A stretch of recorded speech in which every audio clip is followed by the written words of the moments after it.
Welcome, ladies and gentlemen. This is your boy Bunny 3000. We are Geekswagg Live here on the Ladies of the Round Table Twitch channel.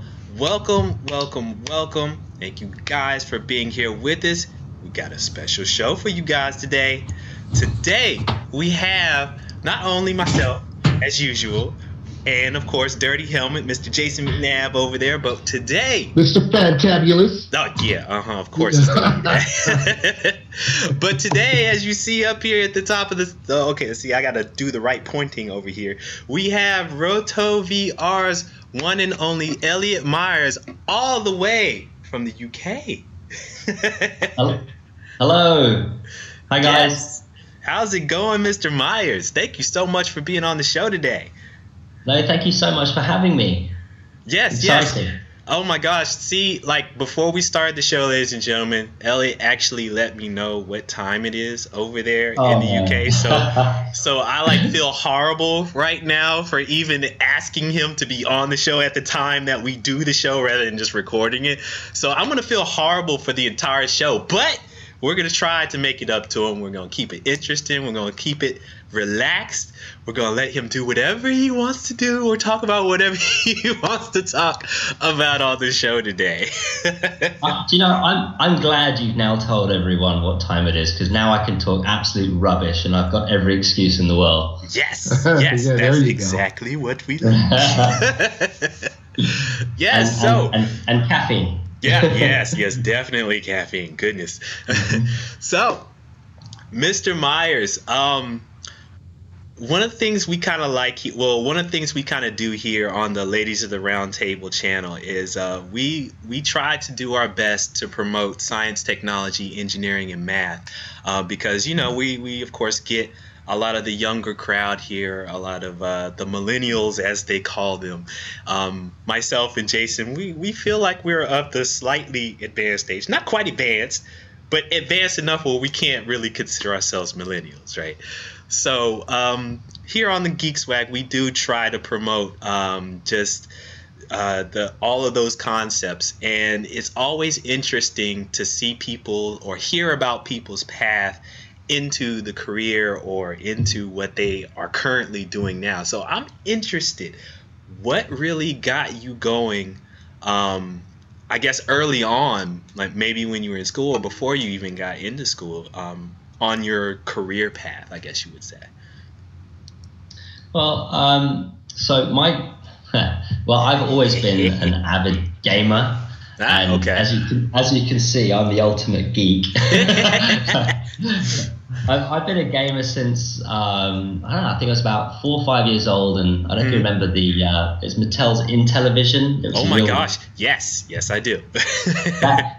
that had me absolutely hooked, and then I grew up through Mario, and you know, the same as everyone else. Before that was the Amstrad and the Spectrum 48K Plus and all that sort of stuff. Oh, wow. See, those are ones I haven't even heard of before. That must be a UK thing. I think I must just be older than you. But yeah, I always managed to kind of suspend my disbelief like a lot of gamers do, and I could always kind of picture myself, even if the graphics were really crappy, I could picture myself in that world. And I don't know, my dream was always to be able to create sort of 3D environment worlds for other people to roam around and lose themselves in the same way that I did. And through my career, I found out I was really bad at that in terms of creating software. It turns out that you have to be quite clever, but my career path was kind of by chance, really. I after a very short stint at my university, where I got kicked out pretty much after term 1 in a university that you don't get kicked out of, and I was forced to go work for my dad because I was pretending to get a job and I really wasn't getting a job, and he was importing sort of audio-visual cables from the Far East and selling them into like major UK retailers. He wasn't doing anything in video games. He shoved me in his warehouse because he wanted to. Well, actually, in fairness, I really liked it. I managed to get everyone playing football and not working, and I was It was the ultimate. This is not the child you want working for you in your business. But actually, I got interested in what he was doing from a commercial aspect, because a lot of products were coming back returned, because in those days quality control isn't what like it is today in terms of buying products from the Far East. This is a really long answer to your question, by the way, but I'll just keep going. That's fine. That is fine. I'll just drink more tea. And what happened was all this stuff was coming back, and we had a quality control guy. I remember Brian. He was smoking cigarettes in a cardboard box warehouse, and he was the guy responsible for quality control. And all this stuff was coming back, and I said, you know, why is it all coming back, Brian? He says, knock yourself out, kid. So I went through all the products, and I realized that actually, if you thicken this piece of plastic, that probably wouldn't break, and if you change that, anyway. So what happened so you was started tearing stuff apart and seeing how it worked, and okay. And I'm not an engineer by I'm not a qualified engineer by any standards, but in a lot of things, if you can apply some common sense, you might be able to add some value. And so I managed to find myself adding some value. And at the same sort of time, a video games controller landed on my dad's desk. It was a SNES controller. And he said, what do you think of this? And I had all these wild ideas of what one could do with hardware and video games.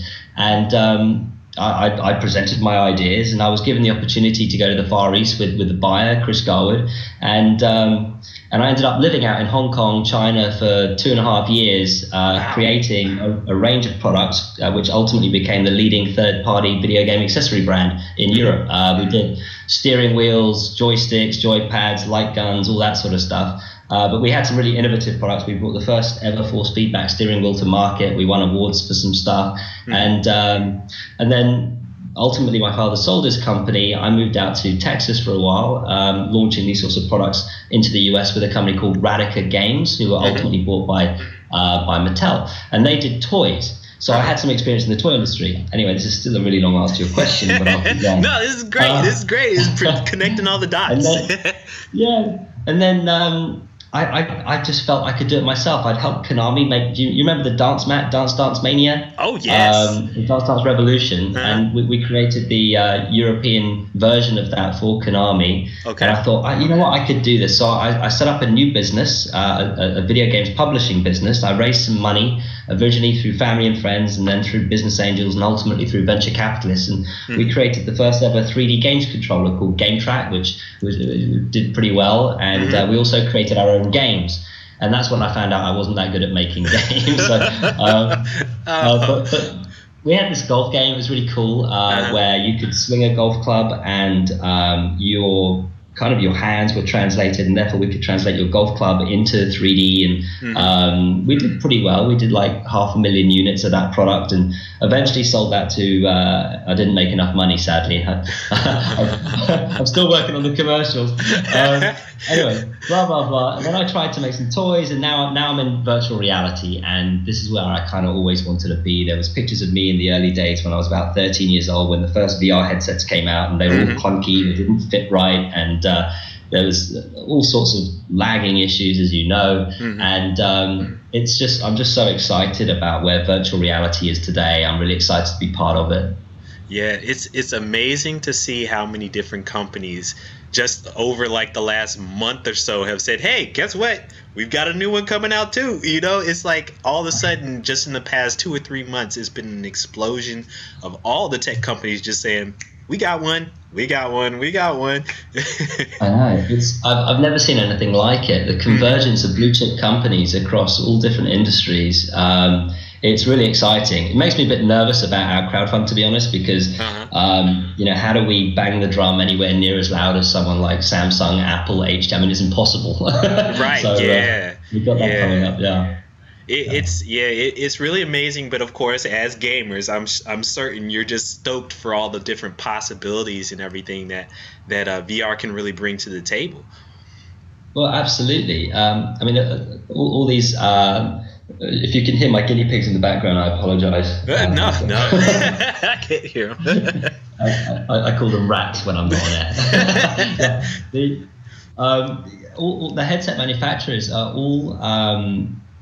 They're certainly adding consumers and possibilities and investment to the table in all sorts of areas, not just in games, but movies and other applications. But they're all kind of focusing on the same thing, and that's the visual representation. And what we're doing is we're kind of filling in other important gaps. So it's great to have a headset on and be visually stimulated to the point where you could kind of disbelief suspend your sense of disbelief and be in that environment. But ultimately, it's not just about what you see. You'll know that a lot of the high-end headsets have got cables, and if you turn around, you get tangled in those cables if you turn around more than 180 degrees. In fact, even if you go more like 45 degrees, you feel that cable on your shoulder, and you're not really flying a spaceship at that point. And there's other issues like, if I want to turn around, even if I'm on a swivel chair, forgetting the cable issue, if I'm moving my feet around the swivel chair, again, I know I'm not, piloting a tank. It just right. It kind of pulls you out of the experience, right? It really does. And then what we've been trying to do is address each one of these issues that none of these first-party headset manufacturers are addressing, because it's kind of inconvenient for them to address in a certain respect. There's only so much money they can ask the user to pay to get into VR, and what we're doing is we're complementary to all the games and all the videos and all the headsets that are out there. But I can't see a first-party manufacturer starting to make chairs. Right. Which is a great segue. Which is a great segue to talk about your actual product. That was fantastic. You're very good at this. Well, thank you very much. So yeah, I'm putting the picture of the chair over here so that people can actually see the Roto VR chair that you guys are developing. So yes, please continue. Tell us about what this actually provides to the experience. Well, thank you. Yeah, actually, I shouldn't call it a chair. It's a motorized virtual reality platform. And I'm trying to get the hashtag MVRP to become like this big deal, because we want to become synonymous with these motorized virtual reality platforms. Because when I go through all the features, if our goal is that we can sell these features, we want to become synonymous with MVRP. That's our goal. It's a platform that sits underneath your chair. You don't need to get a chair from us. Obviously, we'll supply a chair, but if you've just got a normal swivel chair, you can put it on.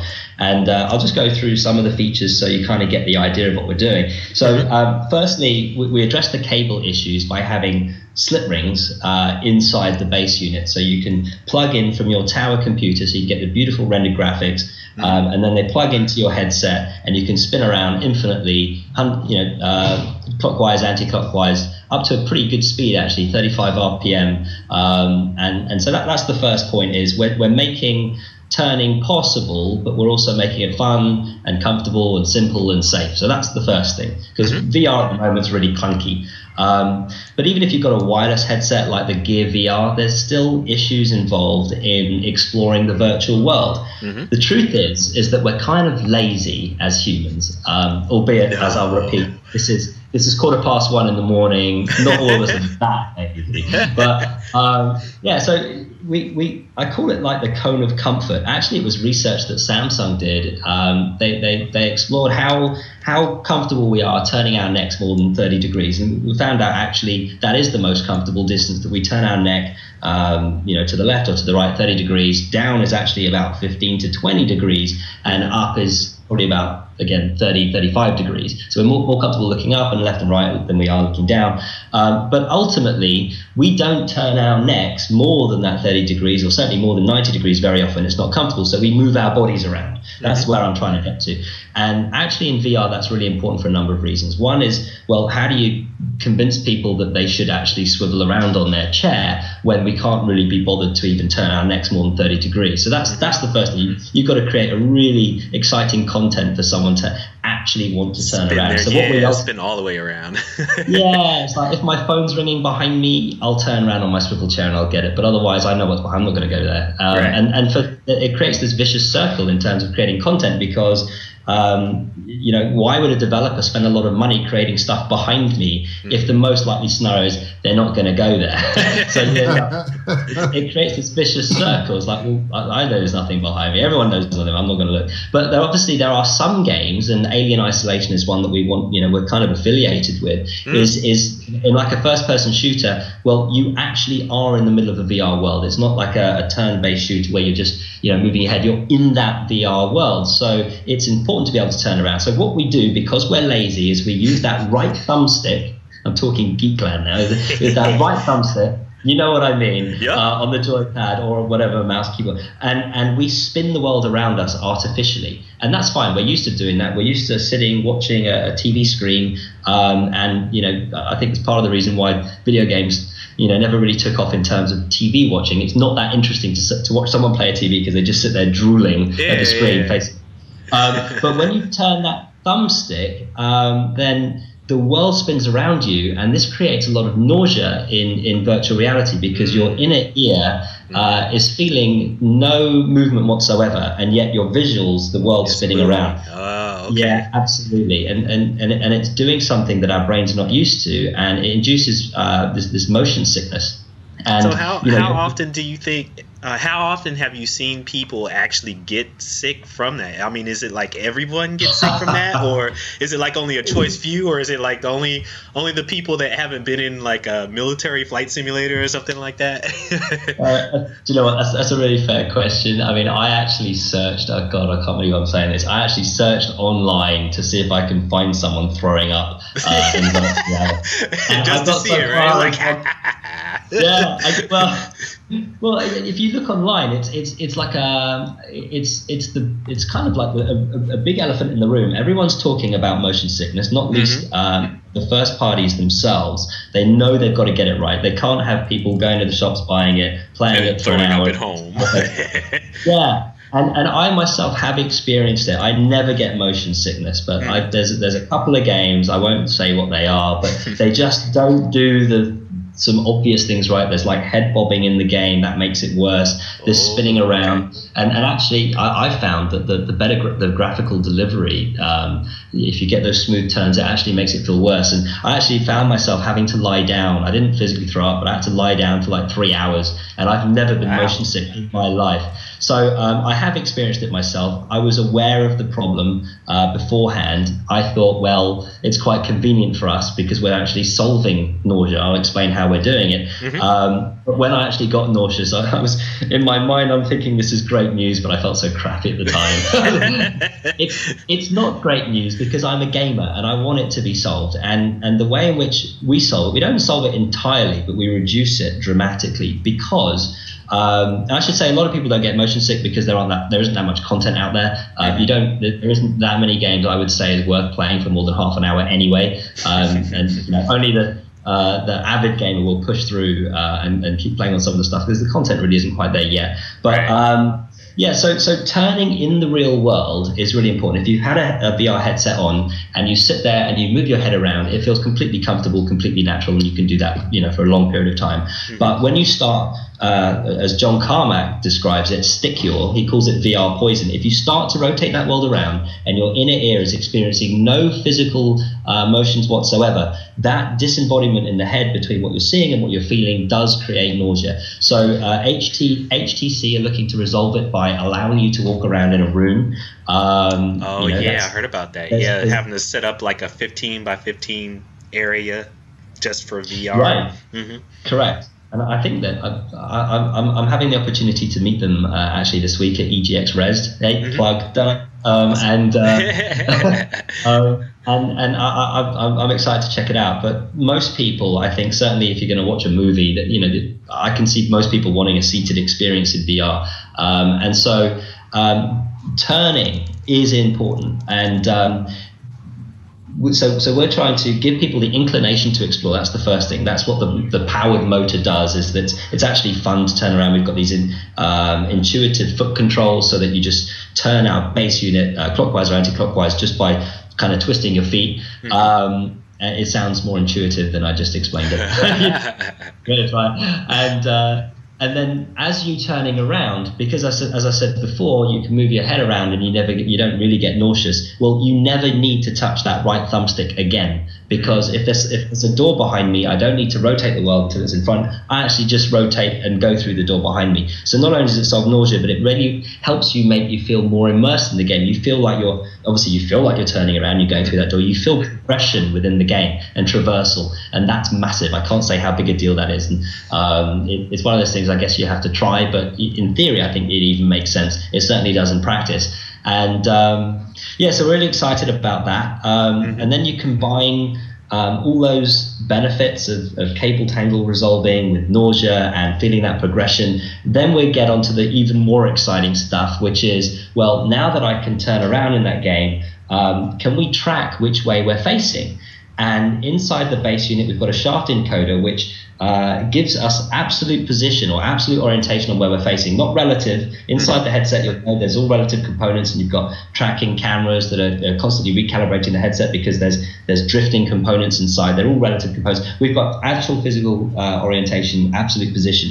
So when we combine that with everything else I've just explained, then that allows us to navigate more naturally in VR. We're able to independently track which way our torso is facing, and if you spin around 100 times with your eyes closed and you say which way is forwards, they will always point directly in front of where their torso is. So we know which way the user feels is forwards. We also know where your head is looking, because that we've got the headset which is being tracked, and we can independently via another method work out which way, for example, I might be pointing my sword or a gun or whatever. So we've actually got natural traversal. And again, if you played VR and you played some games like TF2, which is amazing, and there's like 8 different control methods, actually none of them are intuitive, because there isn't one device out there which is tracking which way our torso is facing. I'm not even sure HTC do that with everything else that's set up that's there. So it's really important to know which way the user's facing. So we do that too. And then when you combine that with the motor, then we give, through our basic SDK, we give games developers and movie directors the ability to forcibly turn us. They can override the Roto and turn us towards the end. So if there's like a T-Rex coming behind me, like if you want to create a VR movie, for example, it's really hard to be able to explain to the user to turn around. Yeah, look at what's coming after you right now. Well, exactly. Well, imagine your Game of Thrones, whatever the example may be. Ultimately, in virtual reality, we don't want to be sitting watching a virtual reality theater. We want to be in the middle of the action. Right. And how do you do that when the user's got control of the camera? It breaks every rule of TV and filmmaking. User having the camera, all the blends and all the cuts and everything else. But also, how do they know if there's let's say there's a conversation going on to my right? Well, other than using 3D audio, how do you explain to the user they need to turn to the right in order to see the person talking? Right. Well, they can either artificially move the world, which we know is not a good idea from a nausea perspective, or they can maybe have a big arrow pointing that way. This is a big deal in VR movies because this needs to be solved.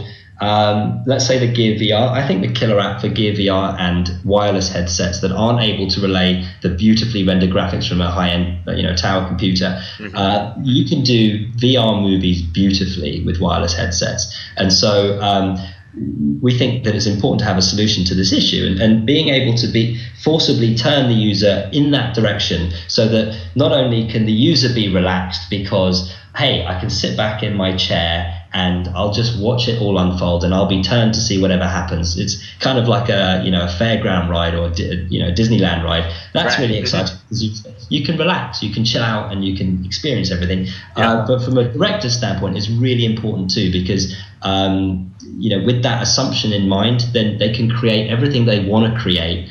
And do the things they want to do, and games developers do. If you're in a game, how do you explain to the user, actually, we want you to go down that tunnel over there, but we don't want to break the immersion for you? Well, they can at least point us in that direction and suggest that's where we might want to go, so we can kind of override each other. So that's a really big feature too. And there's more, but can I have some more tea? Oh, yes, definitely. Because and actually, I kind of wanted to make certain that some of our viewers understood that when it comes to VR, not every VR headset is equal. There's so much going on, and there's so many headsets that are being announced and everything that it's kind of, for some people, they have to realize that there's actually different tiers of VR that are actually available out there. Like you were saying before, the Gear VR, which basically is, that's almost like using a Samsung mobile device of some sort, right? And just placing it in a headset, right? Yeah, absolutely. You get the Note 4 and you put it inside your. Yeah, and you put it inside your the Gear VR, which is effectively it's got some there's some basic controls, but you put your device inside the Gear VR, and I think it's like $199 or something. But you've got to have the Note 4 as well, and by all accounts, it's an amazing experience, but there are some issues with regards to mobile. For example, the battery life, overheating, and graphical representation. But as I say, movies is could be massive for these types of devices. And then you've got the next step up. Well, actually, you can go kind of further down. I don't want to say really? Down because it's also you've got the Google Cardboard, which is like $20. Yeah, that's right. In fact, you can get it online. You can make it yourself, and I'm all for anything that helps people get into that VR experience because ultimately. If you fast forward, I know that you're interested in augmented reality. I think it's important that's spoken about as well, because I think the two will merge ultimately. But we want people to see what we've seen, because it's amazing. Right. Exactly. Yeah. We just want them to experience it. Yeah. Bring some joy to them. And it's one of those things where, like you were saying, the Google Cardboard, where I think you can essentially use any mobile smartphone or whatever to place inside one of those, right? And there's various apps, and then they tell you get the cardboard, place it on so that it isolates you. And then of course you've got I guess the next tier from the Gear VR is like, we'll go back up the other way, Yeah, going back the other way. Going back the other way. The other tier above the Gear VR is probably on the gaming console level, since they're kind of like the Project Morpheus, using the PlayStation 4. And then even beyond that is probably HTC's headset, or even Oculus. I think it's fair to put them on kind of all tier one category, the HTC, Oculus, the Morpheus, and I'm sure there may be others. I think Apple are likely to do something similar to the Gear VR. I don't know, maybe I was speaking out of turn. But yeah, on the high-end headsets, trying to get the ultimate immersive experience, they need a powerful computer. So it's really hard to do that wirelessly, at least for the foreseeable future, next couple of years, I would have thought. So, but they're all trying to compete on a level of absolute total immersion, and we're focusing on all of it. The issues I explained before, they relate to the lowest end all the way to the end. We're really excited. We think we've got a solution that we've looked around and there isn't anything there that looks to solve nausea, at least in a seated experience, that can turn someone towards the action. I won't kind of summarize all the key points again, but we're excited. Yeah, it's definitely.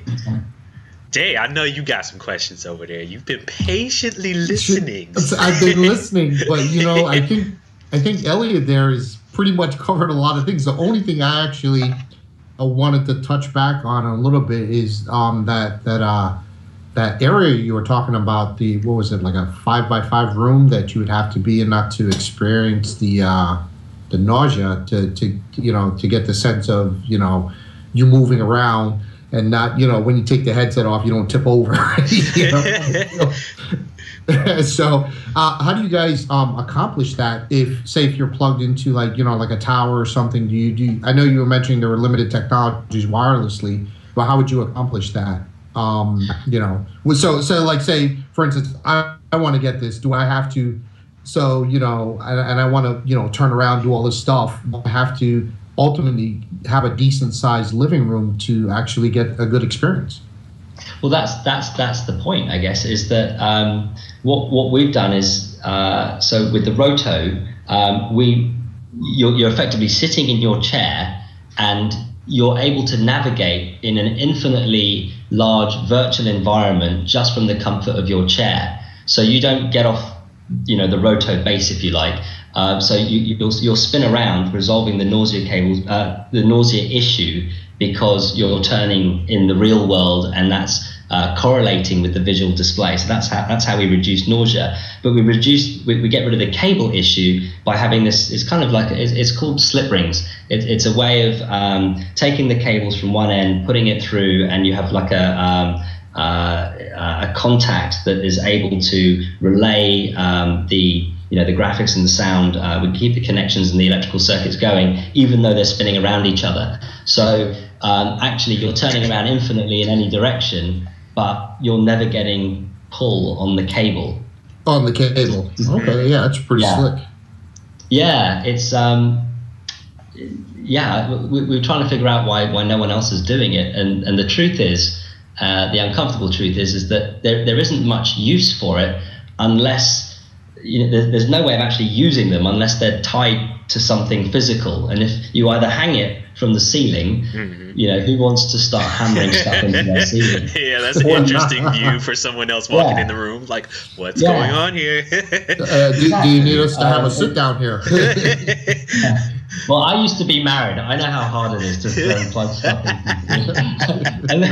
and then, or you put it underneath you, and if you cannot build it into an existing chair, you have to create a specially designed base. And I can't see Oculus or Sony.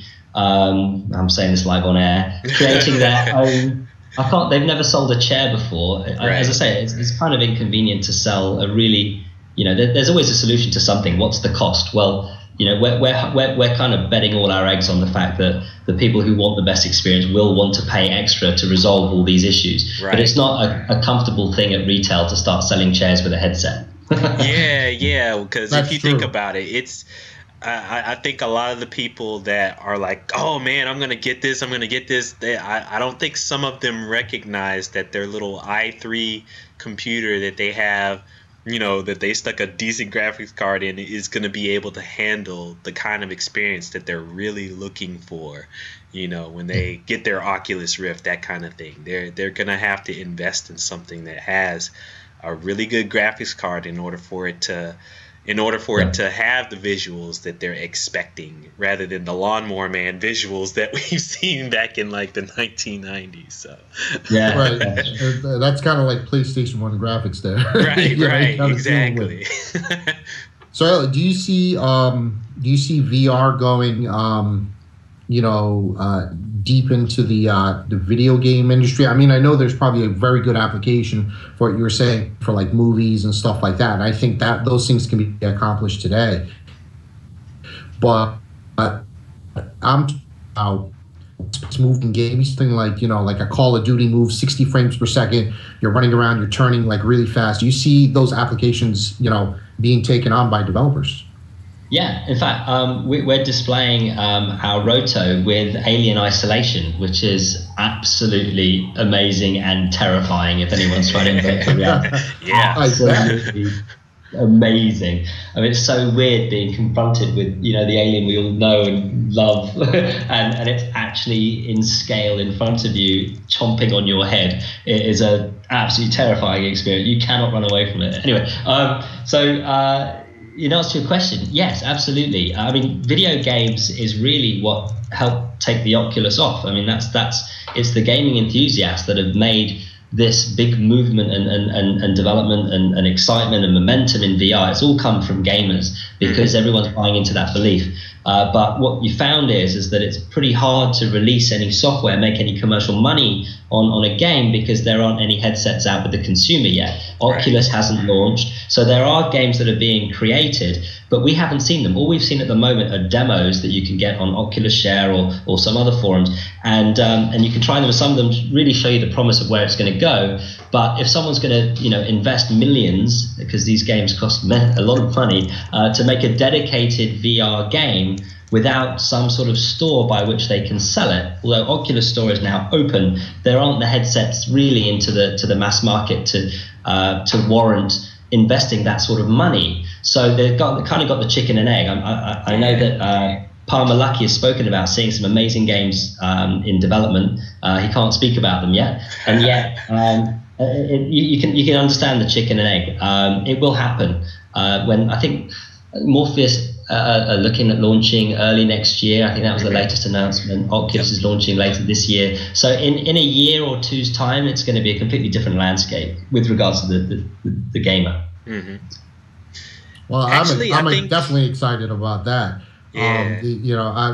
I mean, us over here, we got our geek going on too. So, all those things are definitely down our alley. And I have one more question for you.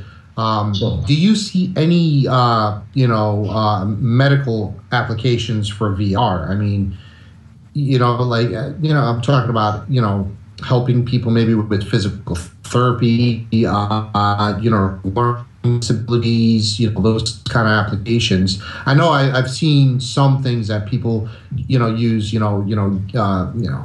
Wii. That's a good thing for people trying to get, doctors recommend people getting a Wii if you want to get into shape and stuff like that. Do you see VR possibly taking on any of those things? we joke that because we've got a chair, you can kind of chill out in VR. We're going to ship ours with popcorn and ice cream. So yeah, bonbons. There you go. But in answer to your question, there's some very clever people out there that can do things with cameras that go inside the human body, and being able to manipulate that and being able to see inside the human body from a first-person perspective. You can imagine the doctor would get a lot of value out of that. So these things are in development, and it's pretty hard to put. These cameras have got multiple to try and get full 360 degrees or inside a human. I mean, that's a big person. So the technology will improve. The technology will improve. I don't want to be the guinea pig for that one. No. Poor little guinea pig. So, I'll tell you what for the version 2.0. Sorry, I cut off. You were breaking up a little bit there, Jay. Oh, I'm sorry. My internet's always having its party time around now. You're clear now. Sorry. It's probably folks are probably just getting off of Netflix in my neighborhood, so my cable companies allow me to get bandwidth back that I pay for ridiculously every month. I hope your internet's cheaper over there than it is here. Oh God, not really. Actually, we had a viewer that had a question. Sure. Have you had any experience with or seen the Razer OS VR? No, not as yet. Mm-hmm. I'm sorry. I've read some stuff about it, but I don't feel equipped to be able to commentate on it at this point. Right. I've had some friends have tried it, but I don't think it's fair to comment unless I've seen it myself. Yeah, and there's no telling what stage whatever demo device was when they were trying it out either. I haven't even heard if they have it. I'll have to look that up later on to see when their supposed release date is for that. Because there's so much momentum, everyone's jumping in, and rightly so. I think the most important thing is that when the ultimate consumer gets to experience it at retail, that a lot of these issues are ironed out, because we don't want. The only thing we don't want is to have what happened back in the 90s. We don't want that. That bursting bubble. That's what we have to avoid. So however long virtual it takes. boy. Yeah, I know. I love that. What was the glove called? Wasn't there a glove? Yes, there was a Power Glove. Nintendo had a Power Glove. That's what it was. Dude, I wanted that thing so bad. Of course. I wanted one, but it was like back then. It was like what, $100 for that thing. My mom wasn't buying that. I wasn't getting. I actually made one. We sold one over in Europe. We called it the Evolution Control System. It was many years afterwards, and we had an accelerometer on your hand, and you were able to play a game by literally doing what they kind of promised with the Power Glove. Right. We didn't sell that many. Like, it was fun though playing the demo though, right? It was awesome. Yeah. So let me ask you this, Elliott, and we'll let you see whether or not you want to stick on with this for a little while longer. With everything that you've seen in and experienced in VR, what is probably, aside from Alien Isolation at this point, right? What has probably been the one demo that has like wowed you the most? There's a few, and we show our Roto with them, and in fact we're speaking with them and we're working with them, and I'm glad you asked that question because I really need to do some shout outs. Firstly, can I just do a quick shout out to Neil if he's listening? As many as you want, go ahead. Neil is tirelessly working on creating our video for our Kickstarter, which launches on Thursday. Tick, I don't know. and this poor guy, he's kind of gone to the end of the world and back for us, and he's as I say, he's tirelessly working now. So Neil, if you're up, thank you so much. And now, can you just carry on? He was like, he can go to bed now. I was like, okay. Don't go to bed. Yeah, and then drink more tea. Yeah, and then so Titans of Space is an amazing experience. I recommend anyone to try it. The developer is called Drash, Drash, and you really feel like you're in space and you're taken on this journey and you learn. It's an informative experience. I recommend it highly. Windlands is, and that's the first game that we're going to be getting to work with our Roto from a force feedback perspective. So your spaceship moves in turn with the Roto. So we're really excited about that. Windlands is an amazing experience. You feel like Spider-Man in it. It's kind of like Mario platform game graphics. But you're jumping over from platform to platform and you're kind of just used to pressing buttons. Well, when you're there in that virtual world and you've got a big jump in front of you, you think twice because you don't want to fall down. You actually feel like you're there, so you've got to run up, you've got to jump, and if you miss it, you feel like Spider-Man in this game. It is the most incredible experience. So I recommend Windlands. I'd say they're kind of our top ones at the moment. Also, Star Wars, Battle of Endor's out there. You can shoot TIE fighters and stuff. That is right up our alley. I'm sold. Done. Take my money. When are you sending us some headsets so we can play these big games? I'm going to come around personally, and you guys are going to be like the first people in the States to try the Roto, and I'd love to know what you think. I'll bring popcorn and ice cream. That'd be awesome.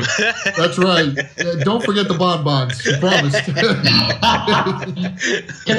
Can I say one more thing? Definitely. I want to just explain what I've been fortunate enough to go to lots of VR conferences, and I believe I know where the future is going to be in terms of augmented reality and virtual reality. And if the viewers are interested in this sort of stuff, I want them to at least get on the same page in terms of what I've been seeing and hearing, and absolutely agree with is that augmented reality. So that's when you overlay graphics on what you can visibly see in the real world. So you've got glasses on. It doesn't cover your complete peripheral vision necessarily, but you can see stuff in the. I don't know how long we've got, because if you're wanting to go on to the next bit of your show, we will go with you as long as you want. No, that's an invite. I haven't had one. No, so if you can overlay graphics on, let's say we're seeing each other in real life, right? And let's say that there's no processing power. It's got sort of an inherent problem. So let's say you've got infinite processing power and the camera tracking is as good as it can be. So that we're going to get there ultimately, not infinite, but as good as we need it to. So this is many years away. But you would be able to track. I would be able to see your head, and the graphics would be able to track the distance between where I am and where your head is, and the background behind you. We would be able to overlay a hat on your head.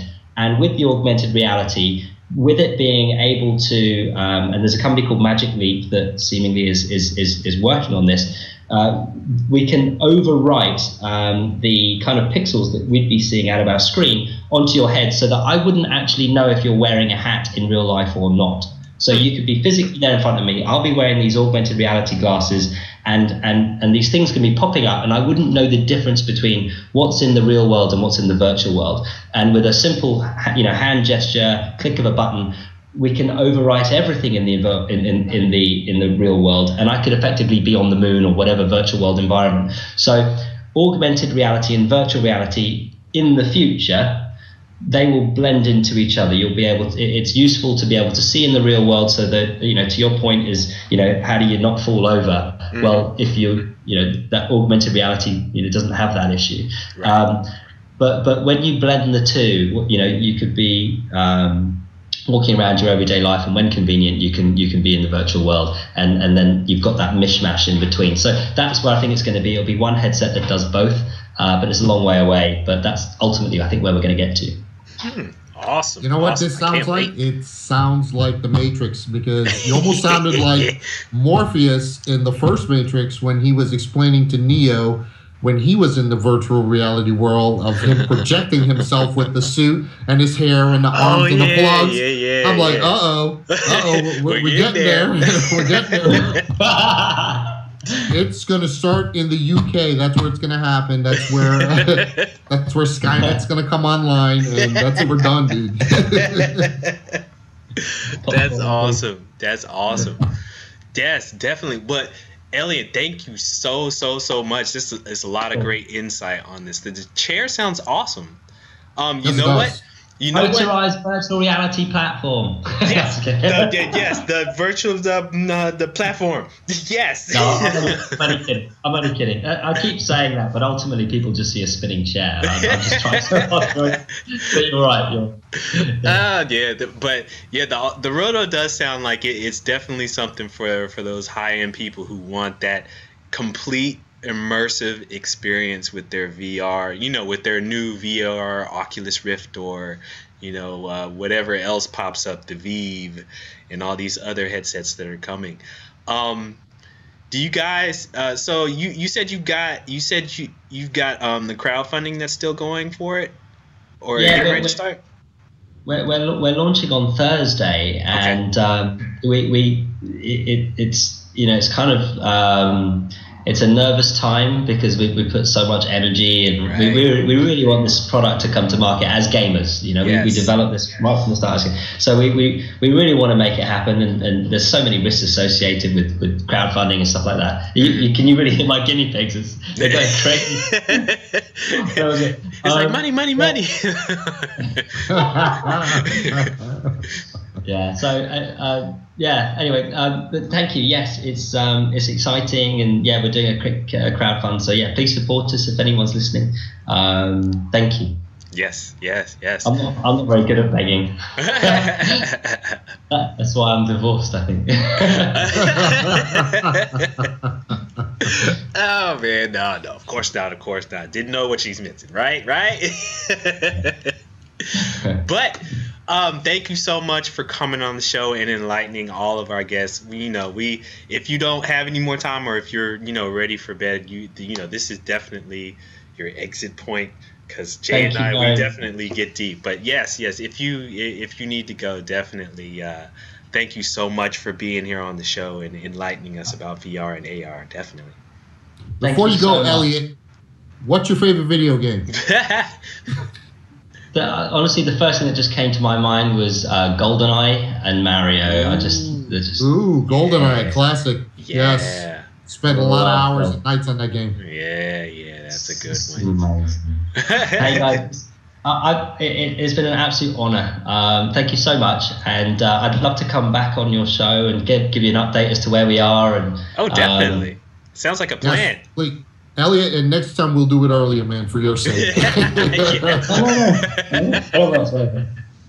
Thanks, guys. Awesome. Thanks, Elliott. Thanks a lot, Elliott. Appreciate it. Have a good evening.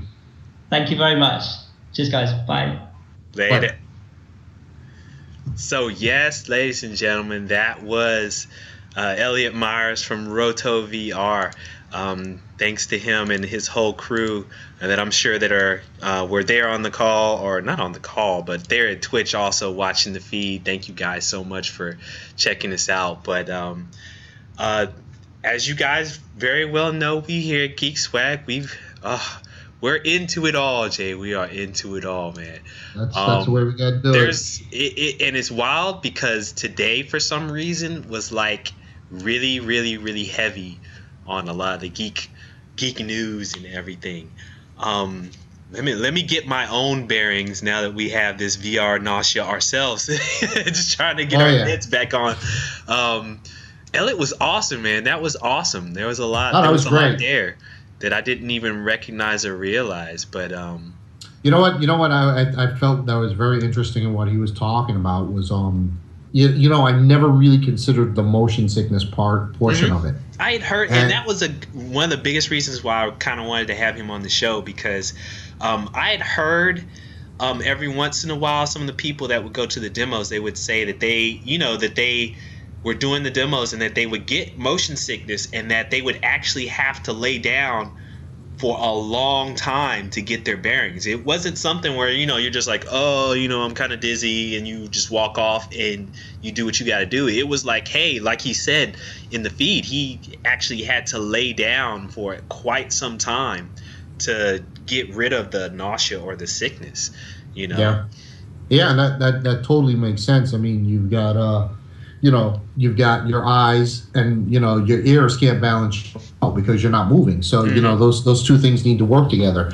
And, it's pretty interesting with the technology they got to help mitigate that, which is, I think, is a very good step forward. So, kudos to them. You guys keep up the good work. I mean, I'm excited to get my hands on something soon so I can start, playing around and checking these things out. So. And you know what was interesting also, kind of recognizing that when it comes to virtual reality, that, like I was saying before, there are so many different types of VR headsets. Yeah. And what I don't think some people realize is that each one of them, especially the higher end ones, they're going to require you to be plugged into something to deliver the graphics, because if you think about it, when you're doing VR, if it's not using the smartphone and its processing power, if you're actually using a headset, it basically has two separate screens, right? Yes. Yep. And essentially you have to have two graphics processors at pretty high resolution. Yep. Being able to provide at least, and this is what I've been hearing, and this is why Project Morpheus, they kind of upped their specs. They were like, in order for it to actually be relatively immersive, it needs to be at least 60 frames per second. Yes. It has to be high, or you won't get a good effect. Right. And it was like, I forget what article I was reading. Ben Gilbert, I think from Engadget, was talking about how I think eventually the PlayStation 4, well, not eventually, but eventually we'll end up seeing like 4K resolution gaming coming out of like the PlayStation 4 and so on. Right.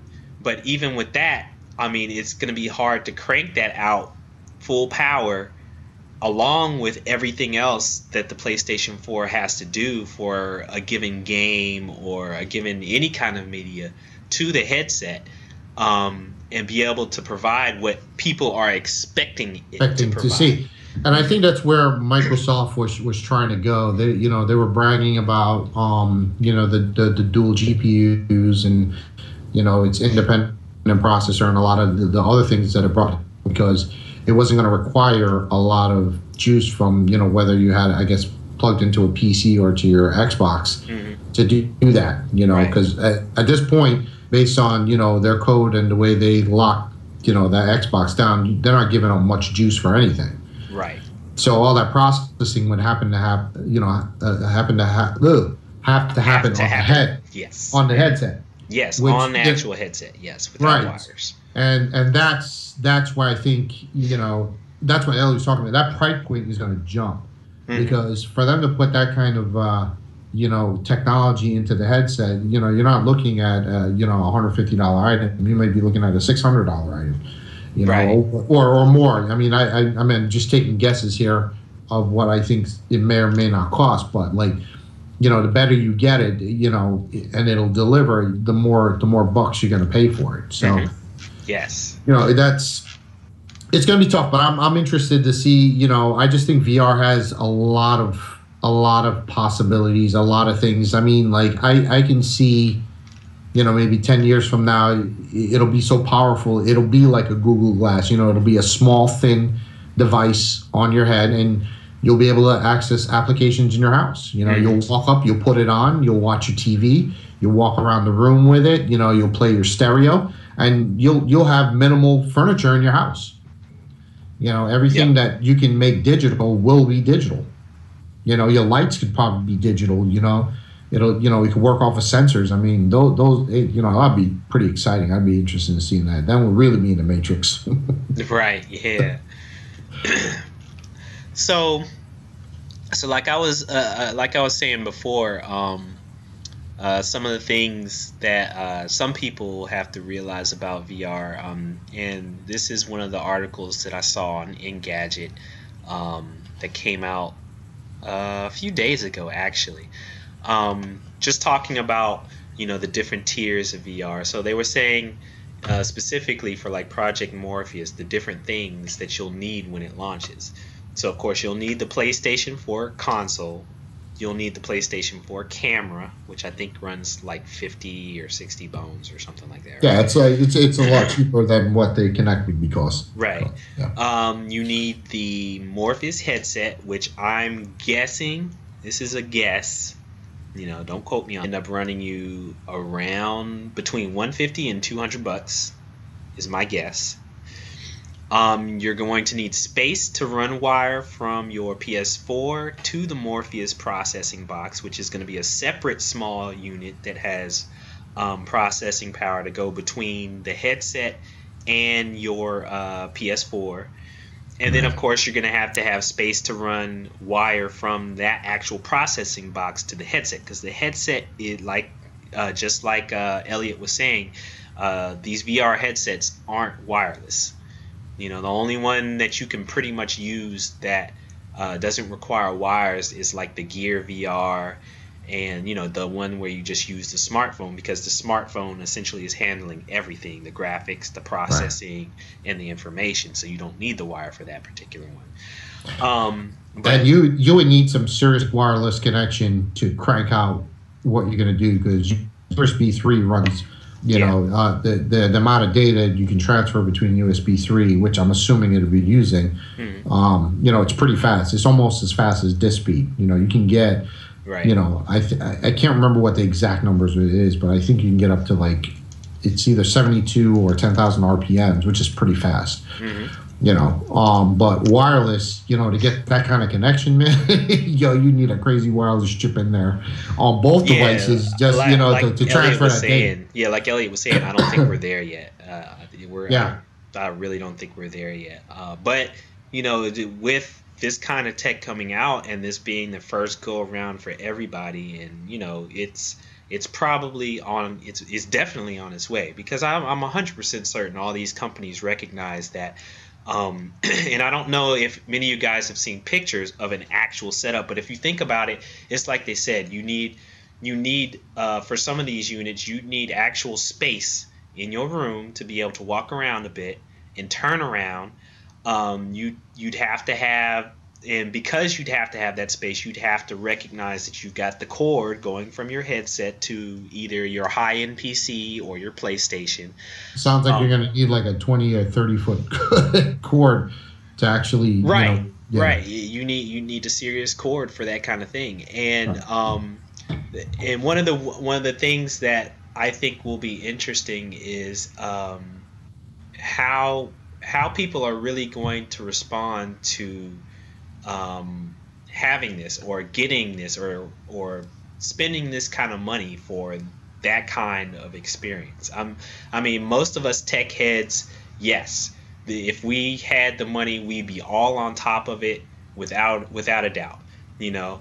And but like I said before, when you have to crank out money for the console, the camera, the headset, and you know that could run up a tab that there's many of us we wouldn't really be able to partake of until it hits like right before the second generation Morpheus comes out and the first generation Morpheus goes on sale. You know what I mean? Yeah, because by the time you get all the good stuff, I mean, just guesstimating, like you were saying before, you're thinking, maybe $200 for that, right? Mm-hmm. And say if you want to invest in a chair or something else, or whatever add-ons you can get, you're probably looking about the price of another console, or maybe a little bit more. Yeah. So it's going to be interesting to see how serious the gaming market is for. And that's I think that's what's going to drive it. I mean, because to Elliott's point, I don't see a whole lot of people buying this kind of tech so that they can watch movies, VR movies. No. Because that's well, you know what, sale. Beej, take that back, bro. That might be here's the way I look at it, right? Mm-hmm. That might be possible. So say you get and this is just thinking out loud, and I don't even know if this tech exists, but your box that you have your buffer on that you would put between your device. Mm-hmm. Have that box be like the Amazon Fire Stick. Yeah. Mm-hmm. Yep. So like give it Chromecast, Amazon. Yeah. Same thing. You know what? Let that do the processing or whatever. Maybe throw some apps on that and you can see it on your screen, and voice commands, whatever which way you want to do it. That might be an alternative to somebody spending, like say you want a 70-inch screen TV. You know what I mean? Okay. You don't have to necessarily have the whole VR application. It could essentially end up just being an alternative television set, and then you don't have to worry about moving your head. You just put on the goggles. But my thing with they're downers to that. They're downers to that too, because you're going to be the only one doing it. So like if you got a family or whatever, you're the only one who can see it or experience it or enjoy it. That's right. That's a downside to it. But like. It could be a selling point. You never know. That's right. Bump the world. I'm gonna watch Guardians of the Galaxy VR and bump all y'all. Y'all gonna be watching Avengers, the old Avengers movie, while I'm watching the rest of it in VR, son. That's right. I'm gonna sit on the couch and you guys playing Nintendo. That's right. I'm gonna be Colossus. I'm gonna run around as Colossus. Y'all gonna be watching Colossus on. The second X-Men, whatever that one was called. I don't remember. So, those things, but you're right. I mean, it'll really be interesting to see how this breaks, what kind of walls this breaks down, because it's going to have its own, I guess you'd say, social. In my eyes, it's going to have its own social challenges, almost in the same way that Google Glass and its AR kind of had its own social challenges. Because in my mind, when it comes to AR, that makes a lot of sense at home, because at home you'll still be connected to the world that's around you, and then if you're fortunate, you're in the home, right? And if you're fortunate enough to have a second, if you're fortunate enough to have a second one, then everyone will be able to play said game or watch said experience using their own HoloLens or whatever. But I guess the same thing could be said. Would be sweet? Here's an application. I hope nobody don't steal this idea, man. I'd be so mad. Of course they are, because you're getting ready to say it. Because I'm gonna get ready to say you're such an innovator and you think of stuff before everyone else. Well, here are things, because you're thinking about price point, right? Yep. And that's what's going to drive a lot of these things. So what you could do is, and I'm pretty sure this wouldn't be a hard thing to do. You would get like your Oculus, right? And you get it, and that would be your primary device, right? And through your hub, what you do is you sell companions. Yep. So like, you want to watch. So you say your VR headset costs you $200-300, right? That has a core of everything, right? Yep. You get your companions; those may cost you $75, right? They're pretty much like dummy terminals. As long as the main one's on, you can partake in anything that the primary is doing. So if you want to watch a movie, you all slip them on. You know what I'm saying? So instead of you buying like 4 VR sets for $1,000 or 2, whatever you're going to spend on it, or $1,200, you buy 1 VR set and get a couple of companions and you can enjoy it. Yeah, and that makes me wonder though, because of the amount of power or processing power that it requires for one headset. When you start adding additional headsets, does that, whether that's even possible? Whether you need a completely, how many additional headsets does it?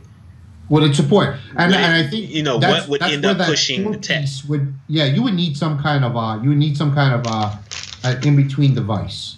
You would have to have it. So, like how you were talking about with your in between device between your PlayStation and your headset. You would need something like that to take on some of that load. So if you're gonna, if you're buying this device and it comes with that already, it would be like, almost look at it as you're buying a console, and you got one controller. Right. You know what I'm saying? So you don't have to go buy another console to play the game. You just got to buy more consoles and you can share. I'm hoping that's the case, but how. It's a bit easier to do that when all you're doing is you're just slapping it on the screen through an HDMI cable. Whereas this particular one, think about it. You really have to think about the amount of sensors, the amount of input, the amount of data going back and forth just for one headset. That's a lot. That's a lot. So and the bigger you make it, the bigger it's going to be. And you know what? That I guess that may be something else that I should probably look into. Maybe I'll try to see if I can get somebody from one of the actual VR headset companies to come on and talk about it, because I'm interested to see what they would say, whether or not it would require a second actual console or a second actual PC in order for you to have 4 people watch a virtual reality movie, or even if that even makes sense. You know what I mean? Because if you think about it, you're trying to have a virtual, in virtual reality, you want complete immersion where that person is able to move around. And if you need 15 foot square room for one person, and then all of a sudden you got 4 people, shoot. You know what I mean? The next thing you know, your movie's starting to sound like a kung fu flick, right? They talking, move, son. They talking, and then the words coming out like 10 minutes later, you'd be like, yo, he didn't say that. Yeah, exactly. Like, dude, it's like I couldn't see. You were standing right in front of the such and such. That's funny. I don't know. But we got too many people in the VR, yo. You got to get off, son. Yeah, man. It was like you getting in the way. I can't see girl from Game of Thrones do her thing with the dragons. You got to move out the way, son. Right, you're walking in front of my VR. I don't know, but I'm excited. I think everyone's excited about that. Just like Elliott said, we should definitely try to see if we can get him back on. Oh, absolutely. Later on. So later on, when I actually post the show, definitely you guys, if you guys are interested and you are really into VR, it really sounds like for the higher end headsets, this Roto VR is probably going to be something that you want, because the last thing you want is to get yourself a kick-ass VR game, play it for like an hour, hour and a half like we're going to do, You know, like he was saying, for 30 minutes, all it took was 30 minutes for that nausea to settle in for whatever said game it was that he was playing. And the last thing you want is after you finish playing the game that you got to go lay down for a few hours because you're just so freaking out of it. You know what I mean? Right. Because of the sickness. So I will put the link for And the just crowdfunding site. that probably doesn't happen to everybody, but Right. it could. Right. You know, I'll definitely put the link to the crowdfunding site. So guys, definitely go in, support it. Make this actually one of the first actual things that Elliott one of his first ventures that actually makes him some money. You know, it sounds like he's been doing this for quite some time and had great ideas, but it's just never caught on or never the right timing. But this really sounds like it's something that it fills the right gap. It's the right time, and it's the right application for the tech that he's really trying to push. So go help him out. Throw some dollars. Check it out. I'm gonna try to check it out and throw some dollars myself because, dude, I'm interested. This is awesome. You know, VR. It's coming. Yes, it is. So, Thicket Nation, we actually have some other news in the geekosphere that we need to go ahead and touch on, man. Let's start touching.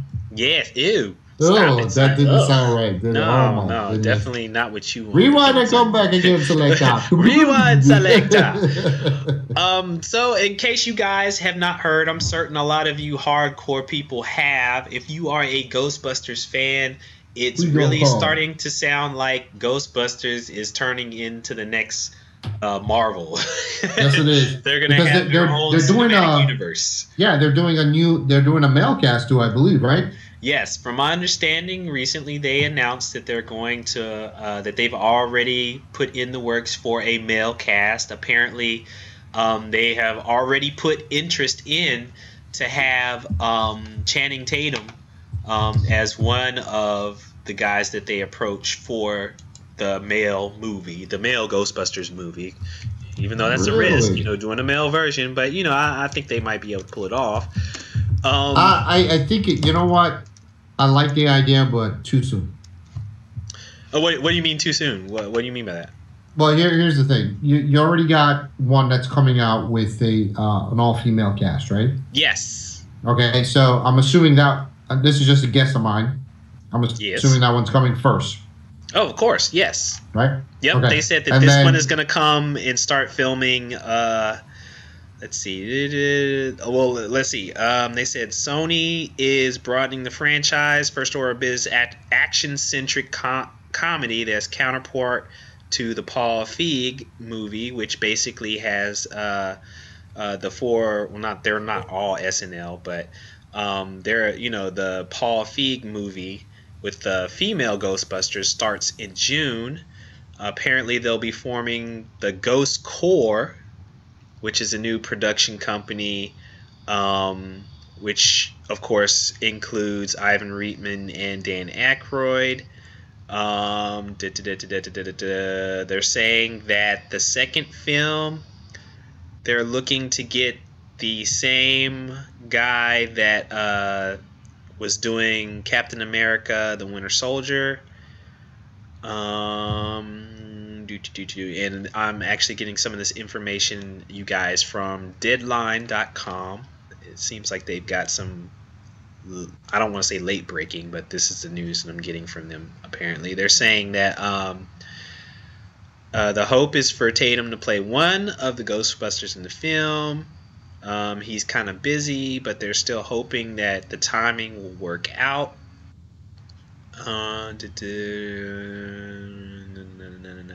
Yeah, that's about all the news. Oh, hold on, there's some more.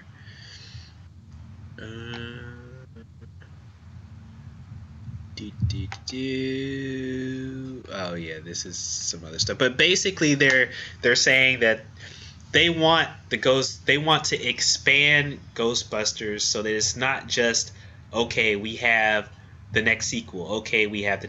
And this sounds very, very, like I was saying before, very, very similar to the explosion that Marvel has been able to cash in on with their cinematic universe, where they basically want to have, they're saying that they want to have TV, they want to have films, they want to have all kinds of merchandise, that's all a part of, they want to get into all kinds of media in entertainment that's available with this whole franchise.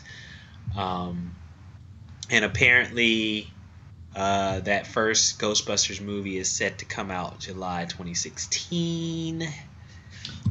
Yeah, I think they're ruining it by announcing another one already. Well, I don't see it as ruining it quite yet. We haven't even seen what the female portion of it is. Yeah, I don't know. The way I look things at like it that, is, I think timing is everything. Oh, so, yeah. What I would have done is, even if they had stuff in the works where they were thinking about it, I would have dropped the first movie first, and then, wait till I hit or getting hit close to DVD, then announce the other movie. It's just I think. Well, I think this is, in my opinion, I think I like this idea mainly because Aykroyd and Reitman, they see the potential. They probably always seen the potential for, the whole Ghostbusters franchise. They've been trying to do this for ages, right?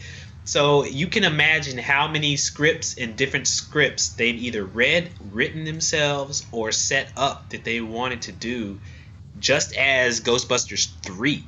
You know what I mean? So no, I totally get it. I think the women version is probably going to be good.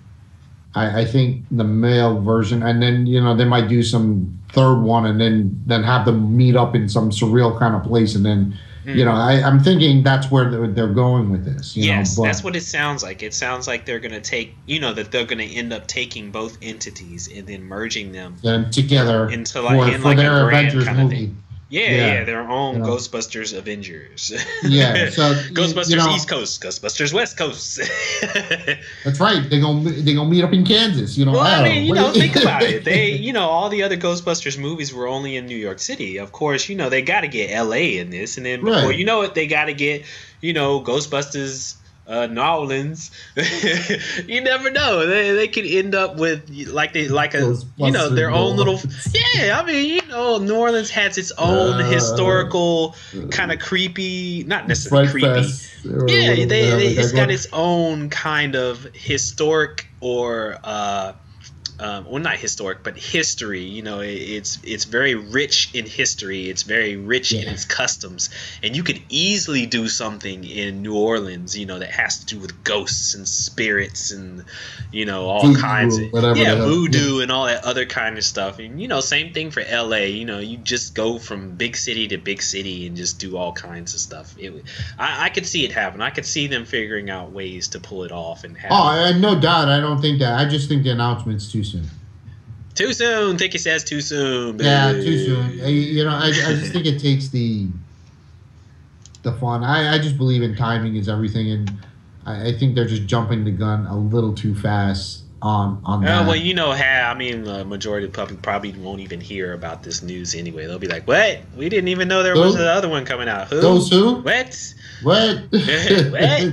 What?" But as we move along on some of the other topics, did you get a chance to see the new Daredevil trailer that came out? I did see it, and I was blown away by it. I'm stoked. I was blown away by one thing and one thing only. What's that?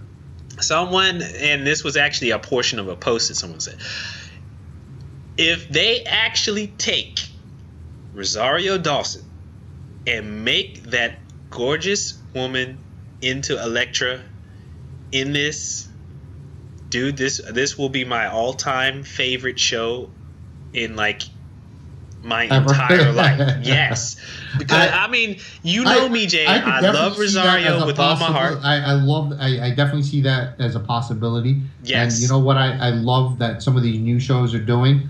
They're changing the ethnicity of some of the characters and blowing people away by it. And I think I love it. I love the diversity. Well, what else I love about this? You know what else I love about this? Oh, same thing I love about it, Rosario Dawson. Well, yes. True. But there's one more thing that I like about this. All right, come on, hit me off, because I just gave you my best guess.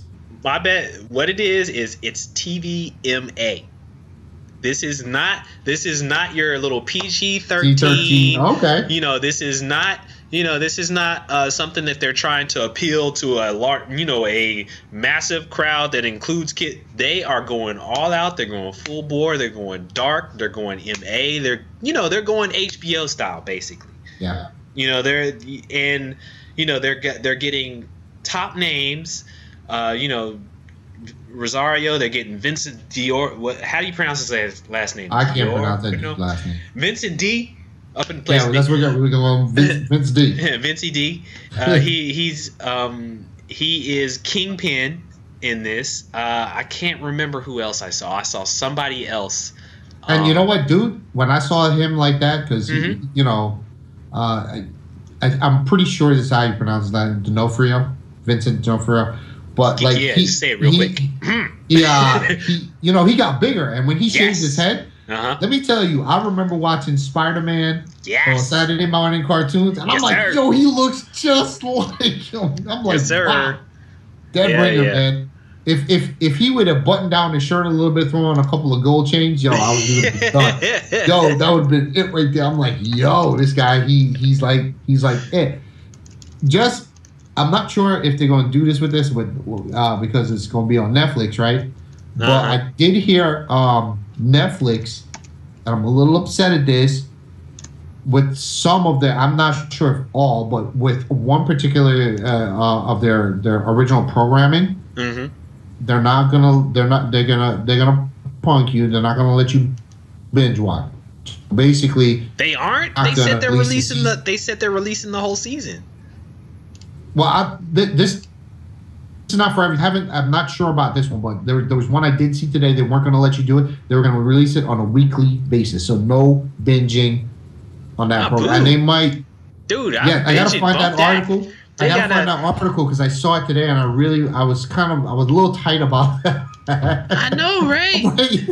How can you do that? Let me look it up, B. I gotta find it, bro, because I was kind of like, I'm like, really? They're just gonna release them one at a time? So they're gonna do the TV and make you wait every week for the whole season, and then when the season's over, then you can binge. Well, I want it now, son. Yeah, I could have sworn I saw one that said they're releasing like all the entire season on the 10th. And in the meantime, I'm gonna put something over your face. I'm gonna show people Vincent D'Onofrio.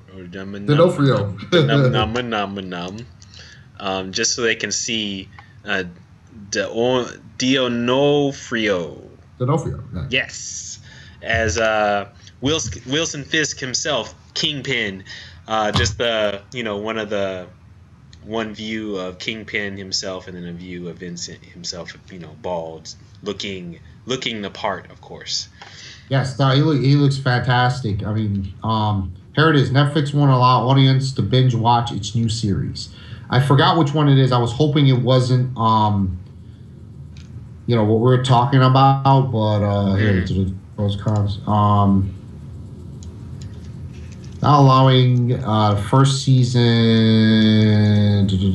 I'm trying to find out the show that they're not allowing, and I'm trying to see the list of shows that they're not doing it with.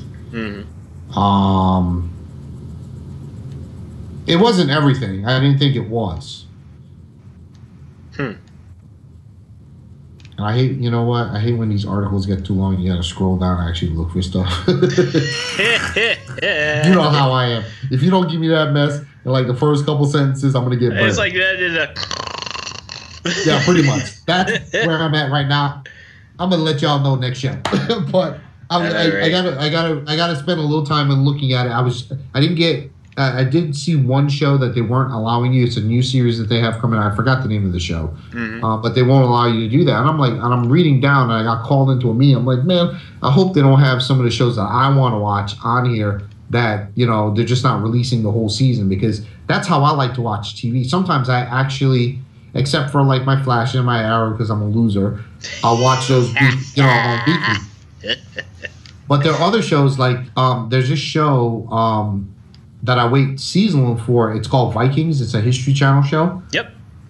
That show is so freaking good, dude. It's like it's like a Game of Thrones on the down low. Wow. It's really good. And when I first saw it on History Channel, I couldn't believe, dude, the first season blew me away. I loved it. Mm-hmm. I loved it. So they have season 2 out there, and I believe they're in the middle of season 3. You know, we're doing that.